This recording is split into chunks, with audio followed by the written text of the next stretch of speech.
بسم اللہ الرحمن الرحیم۔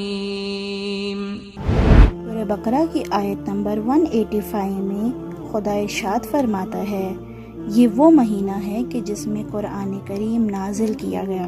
امام باقر علیہ السلام ارشاد فرماتے ہیں، ہر چیز کے لیے موسم بہار ہے اور ماہ مبارک رمضان قرآن کریم کے لیے بہار ہے۔ رمضان المبارک میں قرآن کی ایک آیت کی تلاوت کرنے کا اتنا زیادہ ثواب ہے کہ جو انسان شمار ہی نہیں کر سکتا۔ جیسا کہ امام رضا علیہ السلام کی روایت سے ہمیں معلوم ہوتا ہے کہ جس نے ماہ رمضان کے مہینے میں ایک آیت کی تلاوت کی تو یہ ایسا ہے کہ جیسے اس نے دوسرے مہینوں میں مکمل قرآن کو ختم کیا ہو۔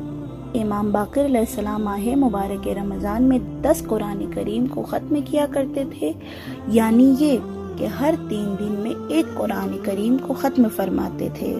میرے اللہ، اس ماہ مبارک رمضان میں ہمیں 10 نہیں تو ایک قرآن کریم غور و فکر کے ساتھ ختم کرنے کی توفیق عطا فرما، تاکہ ہم اس مہینے کی برکتوں سے محروم نہ رہ سکیں اور ہمارا شمار ان لوگوں میں نہ ہو کہ جن کا قرآن بالائے طاق ہوتا ہے۔ امید ہے آپ کو یہ ویڈیو اچھی لگی ہوگی۔ اگر آپ کو ہماری ویڈیو اچھی لگی ہے تو لائک، کمنٹ، شیئر ضرور کریں اور نبا اسلامی کے ساتھ جڑے رہیں۔